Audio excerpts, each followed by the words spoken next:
Did you ever want to play a support that can be nearly undivable and distracts the whole enemy team as well as you? Well, fear not, because Invisible Woman is just for you. Welcome to the hero tutorial. My name is Wolfen, and here you'll learn the basics of the character Invisible Woman and her kit. So let's not waste a single minute and let's get right into the video. Invisible Woman is a strategist role with 275 HP and a lot of disturbing, supporting and denial capabilities. She's rated 4 stars in difficulty, but let's be honest, who even looks at the ratings anyway? Stark, when are you going to let me buy your company? She also has a team up ability, but I'll cover that at the end of the video. First, let's talk about her attacks. Her primary attack is a piercing projectile that deals 20 damage to enemies and heals allies for 40 HP. This attack is both powerful and tricky, because after traveling 30 meters, it rebounds back to you, hitting enemies and healing allies again. If you position yourself well, you can land your attack 2 times, meaning your team will like you twice as much, and that's always appreciated considering you're playing a support. She has 10 ammo which needs to be reloaded and 0.5 second fire rate. Since the healing applies per player hit, not per projectile, you should aim to hit multiple teammates at once. Ideally, you'll want to line up shots that both heal and damage enemies simultaneously, so you can be as annoying to enemies as humanly possible. Now, let's get to her passive, which is Covert Advance. After being out of combat for 5.5 seconds, which includes both taking damage or attacking, you become invisible and heal 20 HP per second. This invisibility lasts indefinitely, as long as you forget you have a team, meaning you don't attack, use abilities or take damage. You can still reload while invisible, but you also gain immunity to any auto-target abilities like Iron Fist's Attack Lock or Star-Lord's Galactic Barrage, meaning they can harass you like they normally do. We all know what I'm talking about. Invisible Woman also has a second passive, which is her melee combo. When you use her melee attack, you perform a 3 attack combo in which the first 2 strikes deal 30 damage, but the last hit sends out a pulse that deals an extra 20 damage for a total of 50 and knocks enemies back. This is actually higher DPS than her normal attack at close range, so abuse it. It's a great way to push aggressive enemies off you in case your invis is on cooldown. Speaking of which, her first ability is Veiled Step, bound to her spacebar. Pressing the spacebar while in the air makes you perform a long jump, which also makes you invisible again, meaning you gain camouflage and healing over time. This is a great escape tool in case you get into a bad situation or dived by that one Spider-Man that's harassing you the whole game. Her second ability, bound to E, is Force Physics. Force Physics is Invisible Woman's main denial tool with an 8-second cooldown.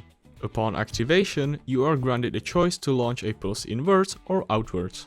Once you press either the left or the right mouse button, this ability will instantly activate. This ability lets you push or pull enemies while dealing 55 damage, which is a great way of messing up enemy positioning or hitting some sweet map kills. Yes, I'm talking about you, Jeff. The area of this ability is around 2 meters wide and 30 meters long.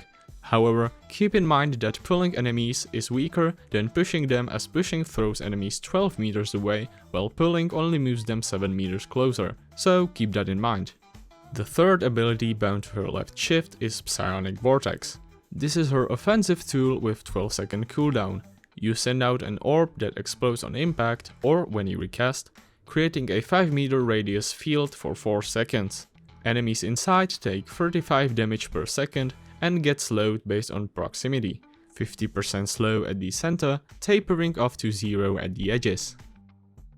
Her fourth ability is named Guardian Shield and is bound to her right click. This is an ability that gets forgotten the most, mainly in lower lobbies, so don't make the same mistake, as this ability is powerful. It is a 300 HP deployable barrier that blocks damage and slows enemies by 30% when they pass through it. You can only place in front of an ally and it appears facing their direction. While active, it also heals teammates nearby. The barrier has infinite duration as long as it has HP, so there's really no downside to keeping it up. Whenever the barrier is deployed, Invisible Woman can freely move it to any other ally location without cooldown. However, if she withdraws it using F, she won't be able to deploy it again until the barrier HP reaches max again. So rather spam that button and protect your allies, as the shield is stationary, so people usually walk away from it. If they even know it's there. When withdrawn, the barrier regenerates at 50 points per second, meaning that if the barrier is fully broken down, it takes 6 seconds to use it again. She can also withdraw the barrier without breaking her invisible state. And last but not least, her ultimate ability, Invisible Boundary. Upon casting, you are given a prompt to place a 10-meter radius cylinder. Once deployed, it creates an 8-second zone in which allies are invisible from the outside, as well as granting any ally inside a massive 165 HP heal per second. Enemies don't even have a reason to enter it, as trying to enter makes them get slowed by 55% for 1 second at the border. After doing so, they are able to see everyone inside again, but not like it matters when you're basically immortal during it. But don't get too confident, because some characters can still nuke you even inside the zone. Other than that, it's a really good counter ult, and I recommend keeping it for big plays or dangerous enemy ults.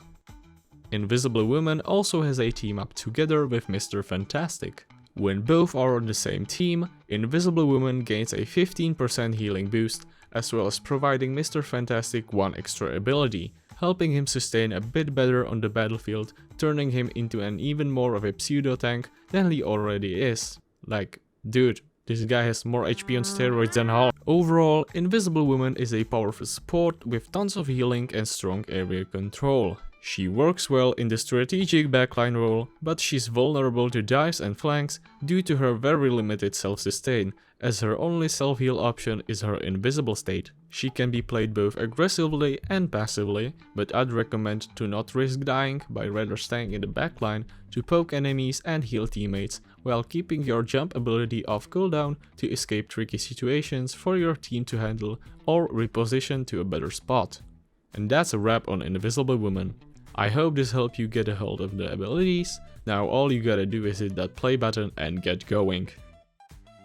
If you made it this far, I'd like to welcome you to this channel, as it is pretty new. Here we will be breaking down game and hero mechanics, as well as some tips for different games, so if you're into hero guides and other nerd stuff, don't forget to subscribe, turn on notification so you don't miss out, and drop a comment down below letting me know which hero you would like to see in the next video.